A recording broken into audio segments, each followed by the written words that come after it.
যতদিন বাঁচবো ততদিন আমি জিয়াউর রহমান তার কথাই আমি বলবো।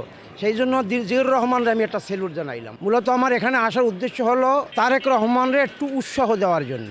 নেতা হইতে হইলে আগে কর্মীকে ভালোবাসো, আগে কর্মীকে ভালোবাসো, সেই কর্মীকে ভালোবাসে এই আবেগটা অবশ্যই আমার তারেক রহমানের কাছে অবশ্যই আছে। আমি বরিশাল 2 বান্ডিরপাড়া উজিরপুর, সেখান থেকে আমি আসছি। মূলত আমার এখানে আসার উদ্দেশ্য হলো তারেক রহমানরে একটু উৎসাহ দেওয়ার জন্য। আর আমি বিএমপিকে ভালোবাসি। আমার বয়স তখন 8 থেকে 10। তখন আমার এলাকায় শহীদ প্রেসিডেন্ট জিয়াউর রহমান স্বনির্ভর কাটতে গেছিল, তার সাথে আমি হ্যান্ডশেক করেছি। সেই থেকে এই জিয়াউর রহমানরে আর আমি বলতে পারি না। এই জিয়াউর রহমানরে এতটা ভালোবাসি আপনাদেরকে বুঝাইতে পারবো না। সেই জন্য দূর দূরান্ত থেকে আমি তারেক রহমানের কাছে আমি আসছি তাকে একটু দেখার জন্য।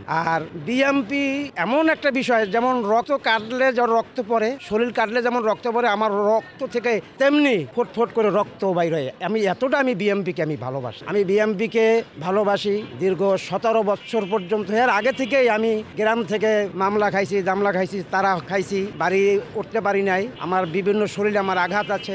আওয়ামী লীগের মানুষের কাছ থেকে আমি অনেক লাঞ্ছনা বঞ্চনা আমি খাইছি। তারপরেও আমি জিয়াউর রহমানরে আমি ভুলি নাই, তার পক্ষেই আমি ছিলাম।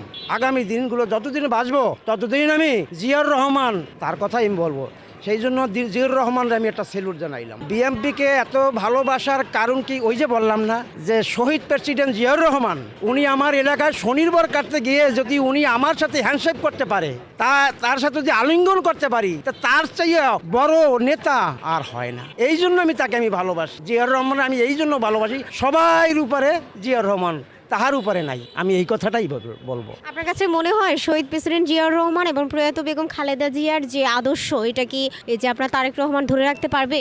আসলে শহীদ প্রেসিডেন্ট জিয়াউর রহমানের যে আদর্শ ছিল, তার যে নৈতিকতার যে আদর্শ ছিল, একটা কথা আমি আপনাদেরকে বলতে চাই। সে বিষয়টা হলো জিয়াউর রহমানের, শহীদ প্রেসিডেন্ট জিয়াউর রহমানের রক্ত তারেক রহমানের শরীরে বইছে। সুতরাং তার নীতি গীতি অবশ্যই তার কাছে থাকবে, এটাই আমরা প্রত্যাশা করি। 100-তে 100, এতে ভুল হবে না। আর বিশেষ করে তারেক রহমানরে যারা টিটকানি করে কথা বলে, তাদেরকে আমি বলতে চাই, ভালো হয়ে যান, ভালো হয়ে যান। ভালো হইতে পয়সা লাগে না। তারেক রহমান দেখাইয়ে দেবে, বুঝাইয়ে দেবে যে দেশ কিভাবে পরিচালনা করতে হয়। কারণ দীর্ঘদিন তারেক রহমান জেল খাটছে, জুলুম করছে, খাইছে, এবং ওই বিদেশে বইয়া থাইকা সে দেখছে এই বাংলাদেশের রাজনীতি কিভাবে বিগত সরকাররা চালায়। এইগুলা দক্ষণ বক্ষণ উনি শিক্ষাইছে। কাজী আগামী নির্বাচনে যদি তারেক রহমান প্রেসিডেন্ট প্রধানমন্ত্রী হন, উনি এমন কোনো কাজ উনি করবেন না যে ওই বিগত সরকার যেভাবে পালাই গেছে ওইভাবে যেন উনি না পালাই, আর পালাইব না। ওই শিক্ষা ওনার ওখান থেকে পাইয়েছে জনগণরে কিভাবে ভালোবাসতে হয়। আর একটা আমি কথা বলবো, তারেক রহমানের যে বিএমপির দল, বড় বড় নেতা আছে, এদেরকে আমি একটা কথা আমি বলতে চাই, নেতা হইতে হইলে আগে কর্মীকে ভালোবাসো, আগে কর্মীকে ভালোবাসো, সেই কর্মীকে ভালোবাসে এই আবেগটা অবশ্যই আমার তারেক রহমানের কাছে অবশ্যই আছে। আপনার কাছে মনে হয় এবারে ত্রয়োদশ জাতীয় সংসদ নির্বাচনে আপনার তারেক রহমান সরকার গঠন করতে পারবে? ইনশাআল্লাহ। আমি তো মনে করি সব কিছু হয়ে গেছে। আল্লাহ খালি অর্ডার দিলেই হয়ে যায়, আল্লাহ ডিক্লেয়ার দিয়ে দিলে হয়ে যায়, আর কিচ্ছু না, সব হয়ে গেছে ইনশাআল্লাহ। বোর্ড হয়ে গেছে অলরেডি, আল্লাহ ডিক্লেয়ার দিয়ে দিলে হয়। এইটা আমি বলবো।